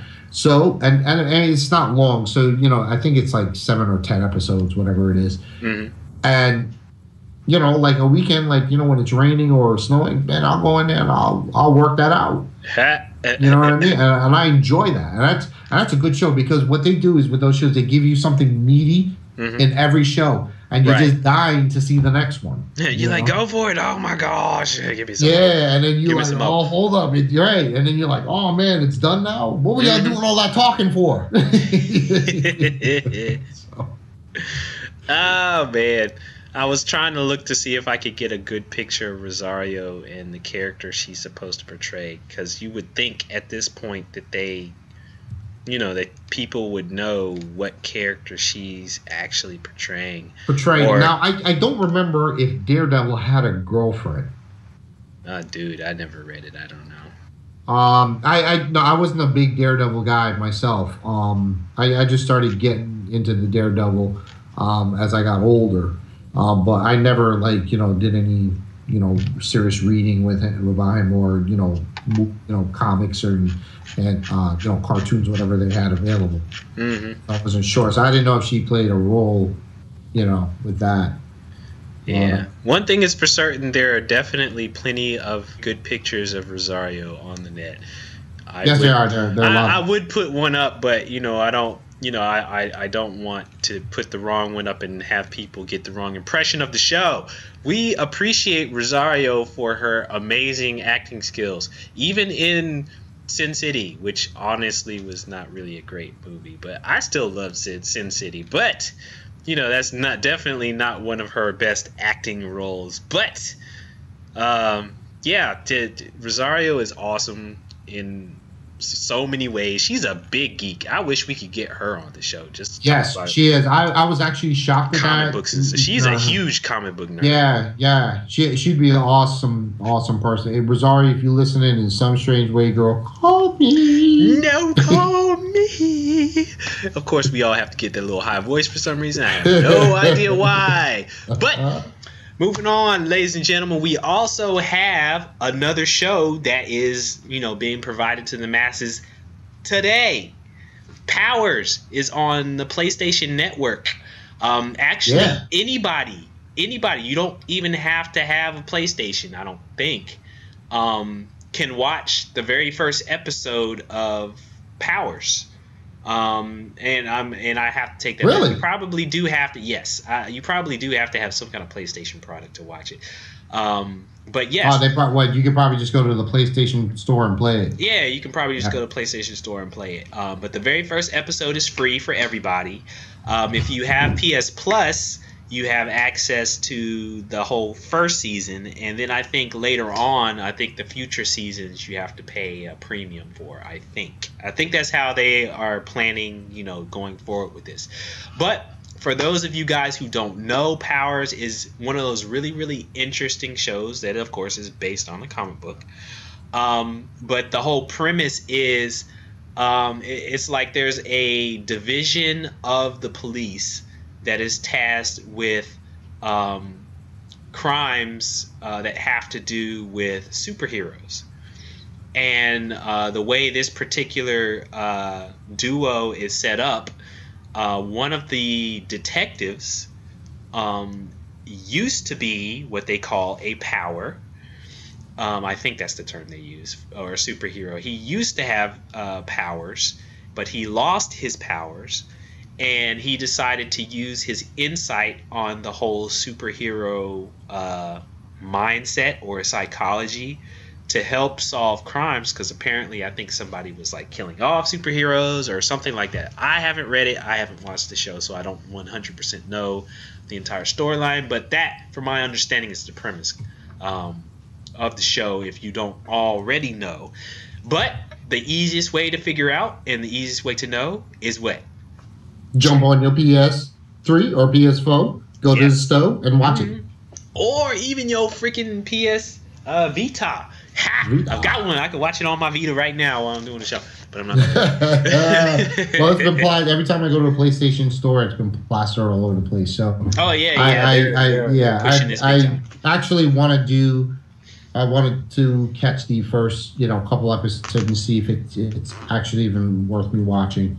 Yes, we'll both have to do that so we can talk about it next week.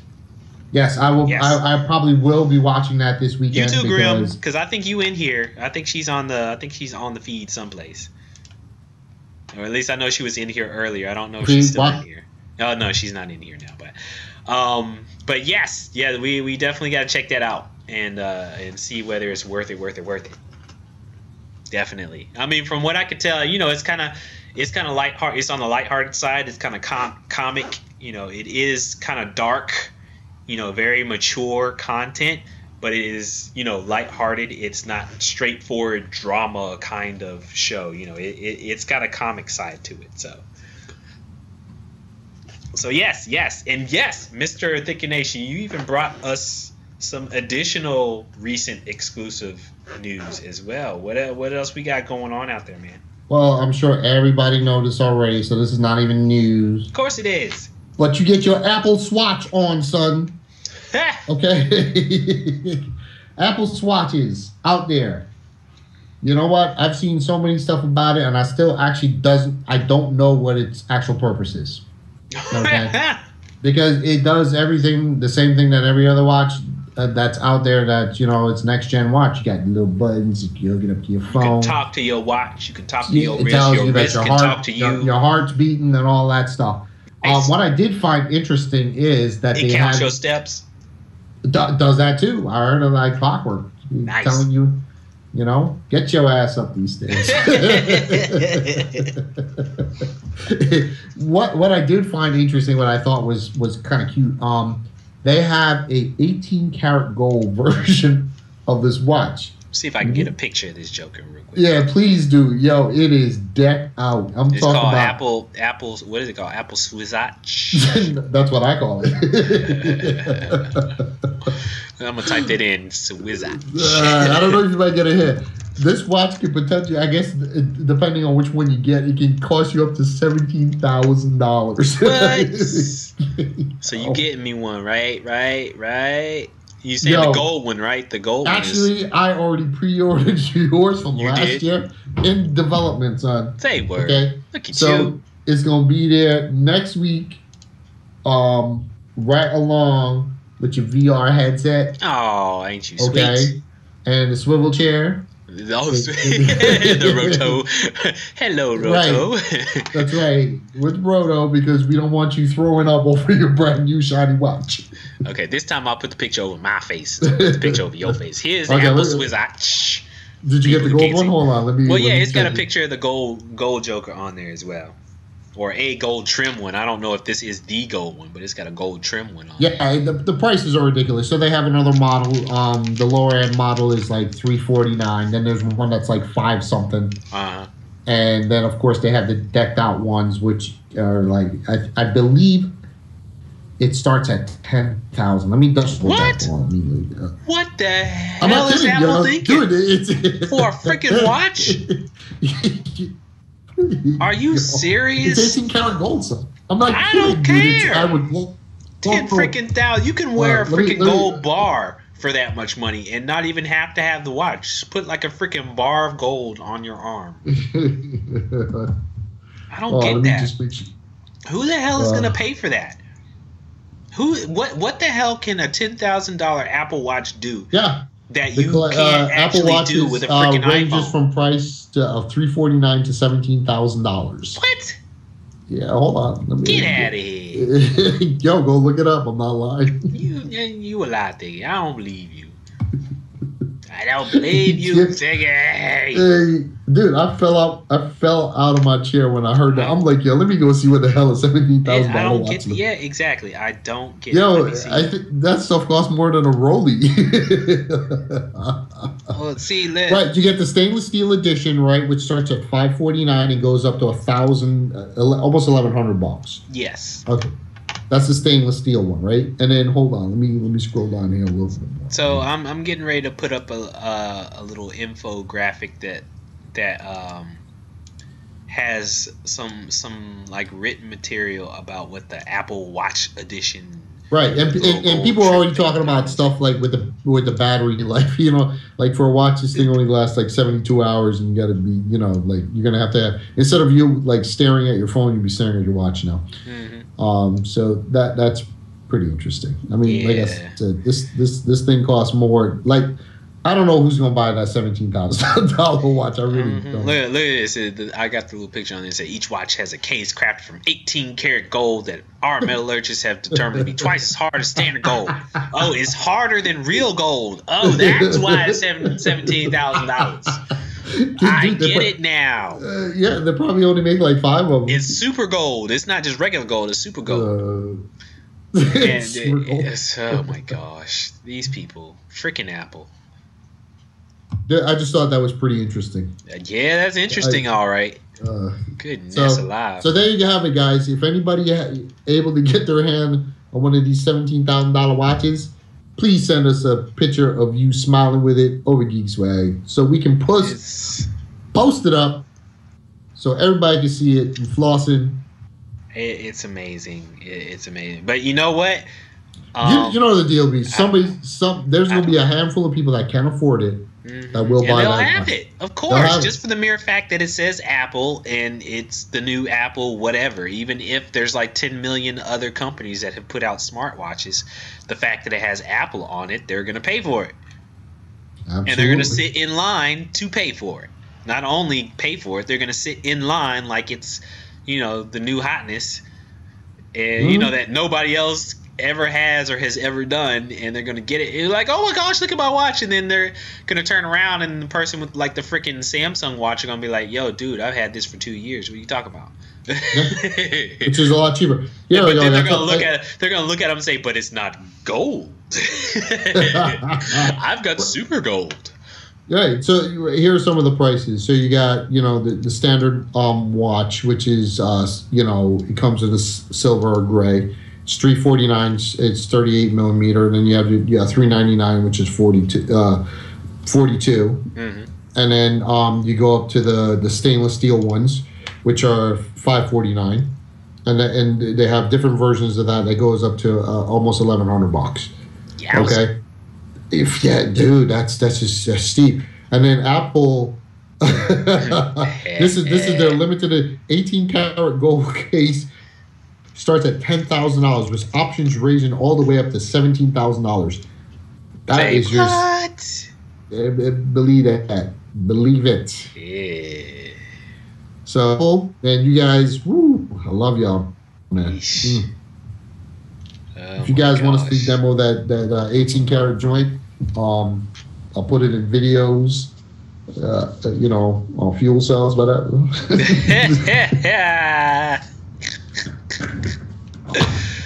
don't know, man. I don't know. So there it is, people. I think that's probably the only thing that I got interesting from, you know, the Apple Watch. Nothing fancy that I can see. You know, you can do a search online. You get all the fun specs on the watch. But yeah, it was just when the guy said $17,000, I thought he meant $1,700. Yeah, it's like he made a mistake, right? Right. He didn't mean to say that. He did not mean to say that. And he looked at it like, I didn't know Apple rolled their watch technology was handmade like Rollies. So. So we got that. Well, on to some better things that I just found out today.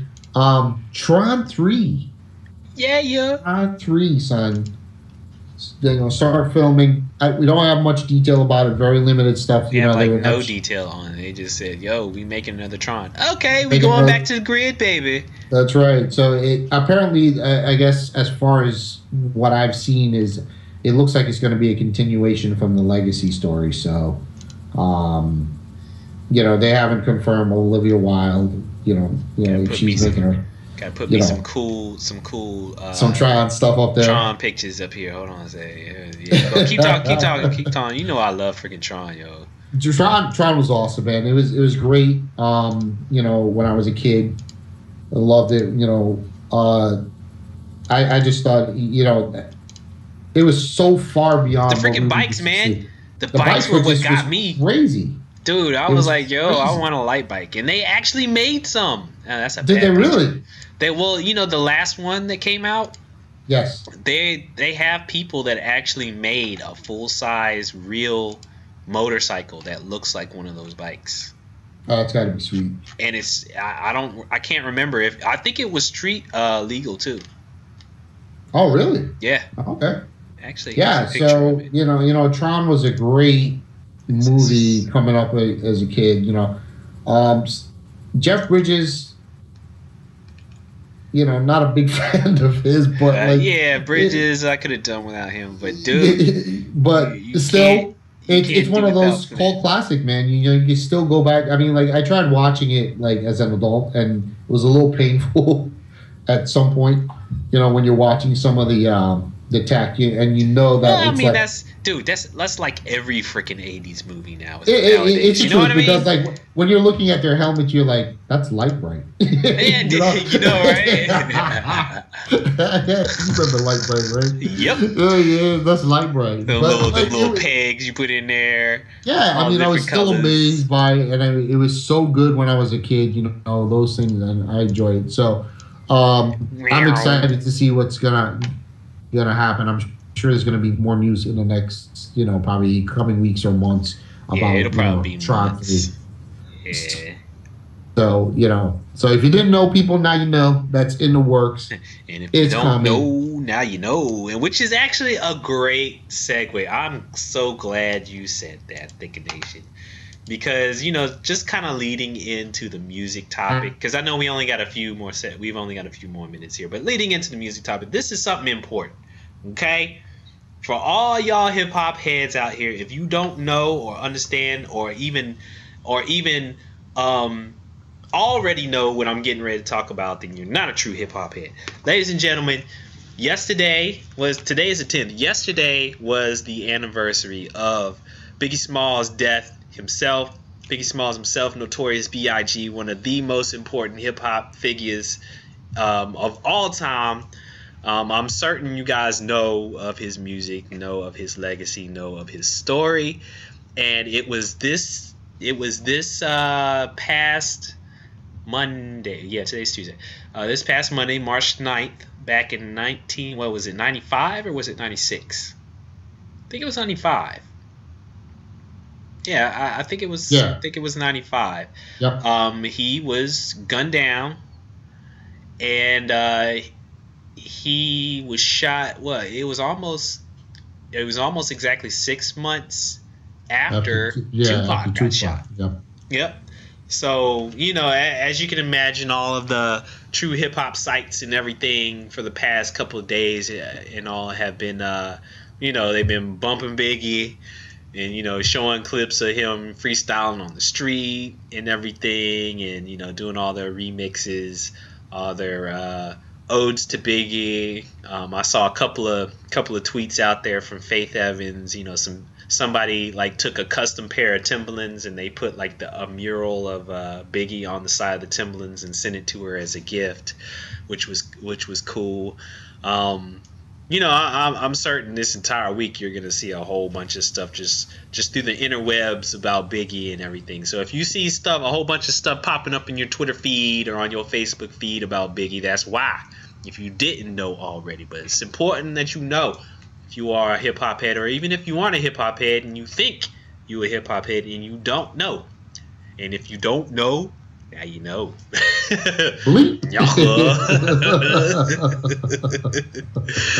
Super Nintendo, Sega Genesis. That's right. Let me tell you, you know, just to reminisce a little bit, man. Let me tell you, from the first album, yes, sir. After he got Ready to Die, baby. I mean, his flow was so. Even his gangster flow was smooth. Mm. You know, like he wasn't. like he was just slapping you, like and just sliding by you and just slapping you with some baby powder, bah, bah, and just a talented, guy. I mean, when he freestyle, I heard some of like his like underground freestyle stuff, back when I was like, getting out of high school, and the dude was just crazy. I mean, lyrically, he was just very tough to match. Yep. And he can bust. And what's so disappointing with a person like that is for you to be able to think and come up with rhymes that make sense on that level. Yes. On that level, that fast. Do you know how amazing that person's mind is? And just off the cuff to come off with stuff that you don't, that everyone's like, everyone understands. Right, just like he would just look at your gear and just start freestyling about your clothes and break you down. I mean, it's sick to watch it. And this is just off the top of his head. I mean, like, I remember that song Juicy. Yo, he wrote that song like within like what, an hour? Yes. Hooks, riff, everything. Yeah, that was one of the things about him. He, just like talented. Jay does, just like Jay, just off the top, a lot of people, I know there's a lot of people nowadays, a lot of these new kids right now that feel like, when they make their lists or whatever, that they would put Jay over everybody simply because they know that he doesn't write down anything and he flows off the top. Let me tell y'all something right now. Without a doubt, I would not even put Jay-Z on the same level as Biggie, because Biggie, when it came to his rhyme, the way he rhymed, the way he flowed, the way he I don't even want to call it dropping knowledge, just the way that he would drop a verse and just have it, almost similar to the way that you'll hear a lot of battle rappers just go at it with each other. He would do it in a way that anybody, even if they weren't a hip hop head, they'd just be like, "Yo!" Yes. They'd be blown away by what he said every single verse.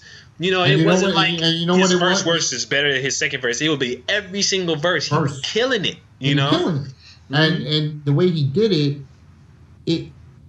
What I like, he didn't use small words. No. You could tell there were intelligence behind it. Yeah. And there was a lot of it. Mm-hmm. And I'm not discrediting Jay because he's not very, at all. Not at all. I mean, he's very good. I mean, that man is talented. I mean, in many areas. I mean, he's built. He's very successful as an artist. He's very successful as a manager. Businessman. I mean, he got it going on. Mm-hmm. Definitely. But I'm just focusing on that area of, lyrical wise, dude. You're not going to see a Biggie ever again. You're just not going to. Nope. Just the way. I mean, until rap comes full circle, and hopefully it does, because right now the stuff they got, that ain't no rap. That ain't even hip hop. I don't even know what to call it. I don't know either. But it's just a new. It's almost like everything's gone pop. That's kind of the way I feel.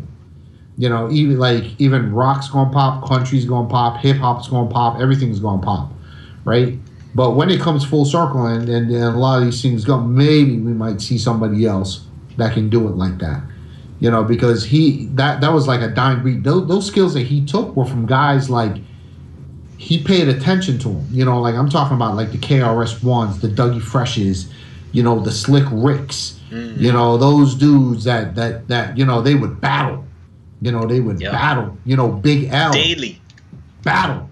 Daily. Big L was another dude that dropped some, some serious stuff there, Mm-hmm. Lord Finesse. I'm going, oh, I should stop know who I am, Old mother bumper. Showbiz and AG, people probably don't even know, like, who the hell are those dudes? They're from the Represent the Boogie Down. That's right, digging in the crates, baby. Yep. Diamond D, those battling people back, and, he took a lot of those things and he made it his own. Yes. And You know what? I used to laugh when he used to say, I'm making big dudes sexy again. You know, with that. But you know what? It was true, though. It was true. He was true. You know, him and then Big Pun, and then, it was like they were all going at it, yo. It was like all these big dudes, and everybody was getting big, too, you know? It was like, it was like sexy back then, you know, to have big dude. It was just like... Yeah. All he wants to do is eat a couple, take me to White Castle, son. But I mean, what got me though, and this is something that you got to recognize, people. I mean, hey, we call it Geekswagg. I mean, the whole mystique around Biggie wasn't even 100% his flow, and you can hear it anytime people start doing interviews with like Lil C's, anybody from Junior Mafia, even with Jay, or just anybody who was personally affected by Biggie. His persona was one of those kind of was just one of those magnetic personality kind of people. He drew people to him because he was just smooth. Yes. You can hear it when you can hear it in the interviews and stuff like that. He had personality for days. And and it's just one of those things that a lot of these kids out here. And when I say personality, that doesn't necessarily mean that you have to be like 10 times disrespectful every time you talk to somebody or talk about somebody or whatever. Biggie wasn't about that. Despite all the stuff that you guys heard about, all that East Coast West Coast beef that was going on back then, Biggie wasn't really about that kind of stuff. He that really wasn't his thing, and it was one of those things that even back then, I remember. I know you remember, Jay. Back then, a lot of that was stuff that people were writing, and a lot of people were reporting. Yes. Because when it actually came down to it, a lot of the hip hop, a lot of the MCs back then, they weren't even into a lot of that. No, and, they weren't. I mean, there were some documentaries they did, and I believe at some point. Mm-hmm. Him and Pac, they met together and they were just trying to clear the air. Right. Yeah. So it was just very confusing on what happened with both of them. We could speculate all day, but that was just blown out of proportion. Yeah, it was, and it took on a life of its own that ended up manifesting itself in ways that that no one ever could have imagined back then, as you guys all well know. I mean, for those of you guys who weren't alive or who don't recognize any of that happened back then, it would be, you do yourself a big service if you watched one of those what was that one documentary that used to come on TV all the time? It was like Hip Hop Docs or something like that. It talked about just hip hop through the ages or whatever. And they had a really, really good piece that went through that whole time frame. I think it was called Beef, wasn't it? Wasn't the show called Beef? I think there was a show that used to come on some channel that was just called Beef. It might have been on MTV. It might have been. That sounds vaguely familiar. And all they did was they went from hip hop beef, throughout the ages or whatever, and each show was focused in on a specific beef between two MCs or whatever, and they had a good one that was about East Coast West Coast. And another one that was really good was the one that they had about Tupac Resurrection. Yes. Where because a lot, and the reason why I appreciated that one was a lot of that was from Tupac. So it wasn't somebody talking about Tupac or talking about what Tupac. It was him. It was him talking about it. It was his interviews, his voice, his views, his perspective on what was happening and why he felt. He even was saying, people were blowing it out of proportion, and that the only thing that really got in the way really was other people chirping either in his ear or chirping in Biggie's ear, and that eventually led to a lot of the distance that they ended up having with each other, because people kept telling, talking about it and talking about him and all that. And he was like, "Yo, me and Biggie are cool." He's like, "I don't," he was like, "I know Biggie. I know he wouldn't say those kind of things. So what in the world's going on?" But you guys should definitely check that out. Check those out. It was a very, very you know, for any, it was amazing how much great hip hop came out back in like that whole 94, 95, 96 era. It Yeah, it was freaking just parallel. believe. There I was mean, like, so many classic dude, albums that dropped those years. I was buying albums like crazy, and I'm Everything that talking came about out. from the amount was good. You just Yeah. dude, even the Junior Mafia album was banging. Yeah, it was amazing. I mean, it was an amazing time for hip hop back then, and I'm certain there's a lot of artists, a lot of especially hip hop artists that really miss that time in music, not even just in hip hop, but in Yeah, music in music, in general. it It was an was amazing time for yeah, because music. you know what I do? Like I have some old CDs, and every once in a while I reminisce, and I'm talking about throw a small Tupac, I throw in some Mobb Deep, I Heck throw in yeah. some Wu Tang. You know what I'm Heck saying? yeah.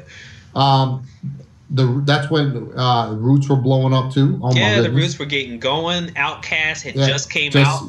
Outkast. Oh my God, Yeah. those are legendary albums. Yeah. Legendary. Those will be.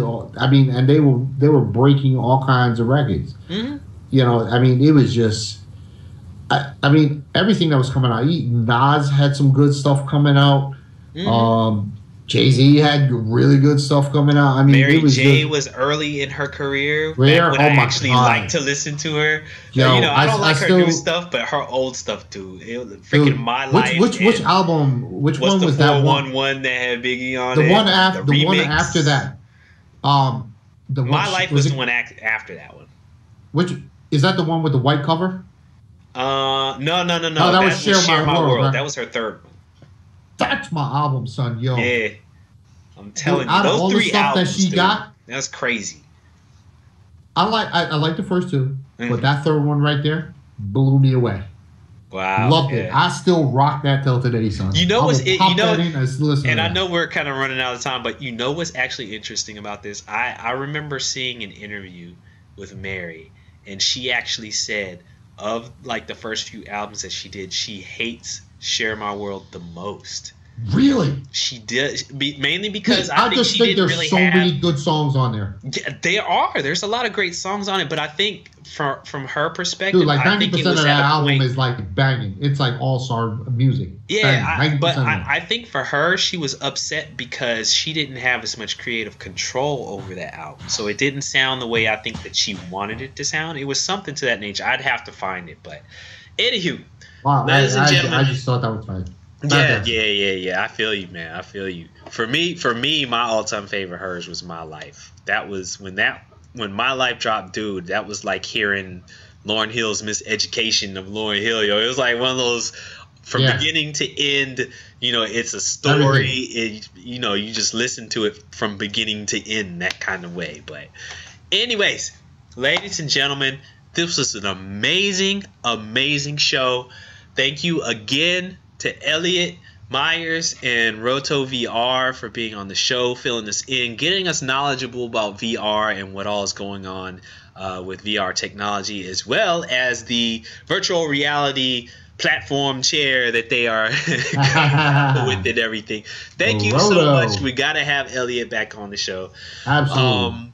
And also, definitely, you guys keep Makita in your prayers. She's going through some more stuff, unfortunately. I hope everything's going okay for her. She was on the feed for a little while in the chat rooms with us for a little while. She's going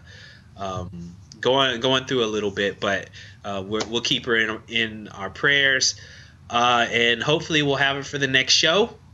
I'm still trying to work out some things, but I'm hoping that our next show will be able to have the makers of Rock Band Harmonix. I'll have to confirm it, so definitely stay tuned. Keep your eyes and ears tuned to the Twitters, to the Ladies of the Round Table, to Bunny 3000, to Heed Geekswagg. Keep your ears to all of those, and we will definitely let you know. But in the meantime, as you all very well know, I'm your boy, Bunny 3000, along with Sleepy Dirty. And we are Geekswagg. Thank you so much to Ladies of the Round Table. We doing it big. LORT Nation, ladies and gentlemen, thank you for being with us tonight. And we are out. Out of here. Good night, everybody.